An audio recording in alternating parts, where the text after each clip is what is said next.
Yo kandi misona yo kote la kisupona ilobana nzambo likoyo kana ntango boyo. Jebisa nzambe alobela yo à travers parole à ton na yo. Le bâton na yo ya peta pour échanger mon na yo. Et ba qui ça un plus na connaissance na yo. Petit ka fait mon na nzambe à côté son na ton na yo na beaucoup na nzambe. Jebisa nzambe a utilisé puissamment. Asa la kana la bénédiction pour na kana na ton na yo. Malobe ko bima bono ko na ye, ezala ko ute pa ina nzambe na kombo na espasi ya tobone.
Que mon Dieu vous bénisse. Que la grâce de Dieu soit avec nous. Nous sommes dans un jour de fête. Pour nous les chrétiens, nous sommes dans la joie, car ce n'est pas une journée ordinaire, mais c'est une journée extraordinaire. Pourquoi? Parce qu'en ce jour, il s'est passé, il y a eu un événement agréable, un événement qui a changé l'histoire de toute l'humanité, un événement qui a détruit, qui a anéanti les œuvres du diable, un événement qui a apporté un soulagement dans la vie de beaucoup de chrétiens, un événement qui fait de toi celui que tu es aujourd'hui. Alléluia. Raison pour laquelle je vais nous demander d'acclamer. Et nous allons arrêter d'acclamer lorsque je vous dirai ici.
ouvrir nos Bibles et nous allons lire les textes du jour. Après quoi, je vais chanter encore un autre cantique parce que c'est un jour spécial. Un jour pas comme les autres jours. Amen. Nous sommes dans Exode chapitre 12, le verset 11. Exode chapitre 12, le verset 11. J'ai lu au nom de Jésus.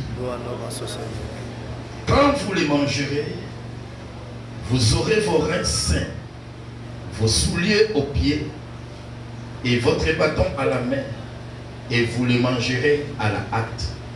C'est la Pâque de l'Éternel. Il va l'ensemble. Acclamons très très fort pour la lecture de la parole. Nous pouvons nous mettre et chacun prenne sa place. Si vous connaissez la chanson, vous pouvez chanter avec moi. Mais c'est une chanson dont j'ai appris pendant que j'étais encore à l'école de dimanche. Et je crois que Papa Alain va se rappeler de ces jours-là. Il est parmi ceux qui m'ont montré la chanson. Les ciels est bleu, le soleil brille dans mon cœur. Mais voici, content, content. À moi tout chanter car Jésus est mon sauveur. J'ai marché joyeusement. Le ciel est bleu, le soleil brille dans mon cœur. Mais voici, content, content. À moi tout chanter car Jésus est mon sauveur. J'ai marché joyeusement. Jésus est ressuscité. Oui, oui, vraiment ressuscité. Jusqu'à ce qu'il est monté. Oh, Jésus est ressuscité. Jésus est ressuscité. Oui, oui, vraiment ressuscité. Jusqu'à ce qu'il est monté. Oh, Jésus est ressuscité. Gloire au Seigneur. Amen. Et bien aimé, aujourd'hui, nous connaissons un Seigneur qui a vaincu la mort, qui est en vie aujourd'hui, et il est assis à la droite du Père. Nous connaissons un Dieu qui a pris la décision de lui-même de prendre les corps afin de mourir à ma place, à ta place. Et un jour, il a suivi nos frères, nos ancêtres, et sont morts il y a longtemps. Et après avoir vaincu la mort, il est ressuscité. Aujourd'hui, il est remonté au ciel. Alléluia. Et aujourd'hui, pour nous les chrétiens, nous commémorons cette fête de la résurrection, dont nous appelons bibliquement la Pâque. Alléluia. Amen. Amen. Raison pour laquelle moi je m'en vais t'inciter à stimuler ta joie, même si tu as des problèmes, même si tu as des soucis, même s'il y a un domaine qui ne marche pas dans ta vie. Mais laisse-moi te dire, il y a quelqu'un qui a accepté la croix pour que tu sois joyeux aujourd'hui. Alléluia. La Bible dit, lui, il n'a pas péché. Il n'avait rien fait du mal. Mais à cause de nos fardeaux, à cause de nos soucis, il s'en est chargé, il est monté sur la croix. Et le salaire du péché, c'est la mort. Il a accepté la mort. Il est allé dans les abîmes. Et de là, il s'en est ressorti avec un corps incorruptible. Il s'appelle Jésus. C'est lui dont je voulais vous présenter aujourd'hui. Il est notre Seigneur. Il est notre roi. Il est notre maître. C'est lui l'enseignant par excellence. C'est lui qui nous a choisis, qui a transformé notre identité. Aujourd'hui, si on nous appelle frères, sœurs, c'est parce que Jésus a voulu que nous en soyons, nous y soyons ici. Alléluia. Il est merveilleux pour nous, enfants de Dieu, de les glorifier, de les louer et de penser tout le temps en cette mission dont il a accepté d'effectuer ici dans les mondes. Et depuis, nous sommes de plus que vainqueurs. Parce que lui, il a vaincu le diable. Parce que lui, il a vaincu la mort. Amen. Alléluia. Et bien ce matin et aujourd'hui particulièrement, nous voulons partager des thèmes très capital, un thème très très important, un thème qui va nous aider à comprendre et à demeurer beaucoup plus dans la présence de notre Dieu. Je l'ai intitulé 4 principes pour vivre la Pâque. 4 principes pour vivre la Pâque. 4 principes pour vivre la Pâque. Et bien aimé, on entend souvent parler de la Pâque.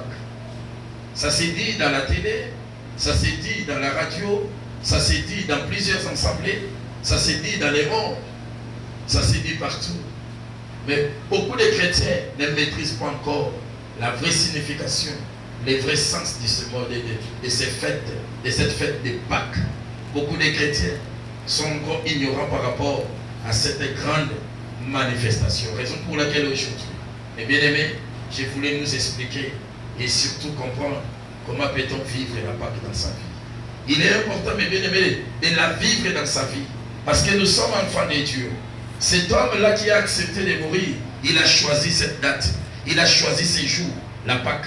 Et pour nous, depuis ce jour-là, la Pâque a pris une autre forme, a pris un autre sens. Mais si vous lisez dans l'Ancien Testament les textes que nous venons de lire, et vous les comparez avec le Nouveau Testament, nous allons voir que l'Ancien Testament n'est que l'ombre du Nouveau Testament. Alléluia. Raison pour laquelle nous allons essayer un peu de les marier pour que nous puissions en faire sortir une leçon capitale qui va nous aider à bien marcher dans la présence de Dieu. Alléluia. Je viens de chanter, quand je marche, je suis content. Pourquoi? Parce que Jésus est ressuscité. Mais bien aimé, nous devons comprendre cette réalité. Et je ne veux pas que la Pâque reste inactive dans nos vies. Je ne veux pas que la Pâque reste un simple slogan, mais je veux vraiment que la Pâque soit une réalité. S'il faut faire la tautologie, si vous nous le permettez, j'aimerais que la Pâque soit une réalité réelle dans nos vies. C'est-à-dire, nous les chrétiens, nous sommes appelés à vivre la Pâque, ici, ou si vous voulez, l'influence ou les influences de la Pâque dans nos vies. C'est là, ceci est très très capital et très important. Ceci marque une différence entre nous et ceux qui ne connaissent pas le Seigneur. Alléluia. Nous sommes en fête. Malheureusement, on n'a pas de possibilités. On allait organiser comme font nos frères de l'Angola. Jurés de l'Angola, aujourd'hui, ils sont en fête. Ils ont préparé des jus, ils ont préparé de la nourriture, ils vont manger à la fin du culte. Nous, malheureusement, faute de moyens, on n'a pas su préparer cela. Mais nous sommes là. Et je vous recommanderai, après le culte, que chacun aille prendre son sucre et son jus. Que chacun aille prendre sa nourriture, manger dans la joie. Pourquoi? Parce qu'aujourd'hui, le diable est anéanti. Alléluia. Alléluia. Alléluia. Mais bien aimés, nous avons une bonne raison d'être joyeux. Comme David a dit, je suis dans la joie. Quand on me dit, allons dans la maison de l'Éternel. Nous sommes venus non pour voir les hommes. Nous sommes venus non pour voir les pasteurs ni les prophètes. Mais nous sommes venus pour voir Jésus. Jésus. Jésus qui a vécu. Jésus qui est ressuscité aujourd'hui. Alléluia. Alléluia. La Pâque. La Pâque. Je ne sais pas trop traîner sur ce qui concerne la définition. Mais il y a Pâques avec S et Pâques sans S. Mais la Pâque dont nous voulons parler aujourd'hui, c'est la Pâque avec S. Je n'ai pas le temps de vous expliquer la Pâque sans S à la fin. Mais restons dans notre sujet du jour, vu l'état avec lequel nous venons de débuter notre culte et surtout notre prédication. On a déjà consommé beaucoup de minutes et nous sommes appelés à récupérer. Mais bien aimé, Pâques, parce que nous voulons parler des 4 principes. Lorsque nous parlons des principes, vous connaissez déjà de quoi s'agit-il. Les principes, c'est une obligation. Lorsque nous parlons des principes, ce sont des obligations qui permettent à la personne ou à un être humain d'obtenir ce dont il a besoin par rapport à un sujet quelconque. Et la vie est composée de principes. La vie humaine est composée de principes. Celui qui respecte, qui entre dans ces principes, bénéficie de la grâce, bénéficie de la faveur. Mais celui qui ne respecte pas les principes voit sa vie échouer, sa vie marquer les pas. Mais bien aimé, quand il n'y a pas de principes, eh bien c'est les désordres qui prennent place. Mais là où il y a les principes, il y a l'ordre qui règne. Et le Seigneur, dans sa souveraineté, a permis que l'ordre puisse régner dans ses affaires, dans ses choses, afin que les chrétiens ne puissent pas marcher comme ils veulent, mais nous puissions tous marcher selon les plans, selon la pensée, selon la volonté de Dieu. Et encore ce matin, nous voulons parler, nous voulons voir 4 principes. Il y en a 5, je ne sais pas si j'en aurai le temps, mais vu le temps qui nous reste, je vais parler tout juste des 4 principes. Mais s'il me resterait, avec la permission de la modératrice, elle m'accordera encore quelques 5 minutes, je pourrais parler des 5 principes selon ce qui est écrit dans les textes d'Exode chapitre 12, verset 11, le texte que nous venons de lire, qui est notre texte de base. 4 principes ou 5 principes pour vivre la Pâque. Mais bien aimé, on a besoin de vivre la Pâque dans nos vies. J'ai besoin de vivre la Pâque. Mais bien aimé, connaître la Pâque, c'est une bonne chose. Mais vivre la Pâque dans sa vie, c'est encore mieux par rapport à celui qui connaît la Pâque. Alléluia. Nous voulons que les effets, les résultats, l'influence de la Pâque puisse se manifester dans nos vies, en marchant, en vivant chez nous, sous notre toit, que chacun puisse vivre les effets, l'influence de la Pâque. Or, pour vivre cela, il faudrait respecter les principes, il faudrait respecter les obligations. Nous débutons une grande retraite aujourd'hui, un grand programme de prière, un marathon de prière qui va durer 14 jours. Mais bien aimé, il est important pour nous de comprendre ce que nous voulons partager aujourd'hui. Amen. La Pâque, c'est quoi? Par définition, la Pâque, c'est la fête chrétienne pour la commémoration de la résurrection de Jésus-Christ. Ça, c'est une définition simple. La Pâque, c'est la fête chrétienne pour la commémoration de la résurrection de Jésus-Christ. C'est comme ça que moi, je vous ai parlé de la Pâque sans S et Pâque avec S. Mais ici, je parle de la Pâque avec S à la fin, qui concerne beaucoup plus les chrétiens. Parce que pour nous, nous avons accepté Christ comme étant notre Seigneur et Sauveur personnel. Et nous avons accepté de les suivre. Depuis, nous fêtons sa fête. Parce qu'il s'est sacrifié pour que nous puissions devenir ce que nous sommes aujourd'hui. Il nous a rachetés de quelque part. Alléluia.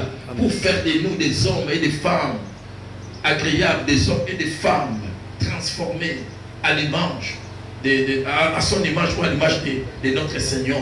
Mais bien aimé, ceci est très important. Raison pour laquelle aujourd'hui nous devons fêter la résurrection. En d'autres termes, lorsque je parle des 4 principes pour vivre la Pâque, je peux dire autrement 4 principes pour vivre la résurrection dans sa vie. Jésus est déjà ressuscité il y a longtemps. Alléluia. Mais aujourd'hui, c'est toi et moi qui vont être ressuscités. Alléluia. On est en vie bien sûr, mais il y a plusieurs domaines dans nos vies qui sont décédés, qui sont morts il y a longtemps.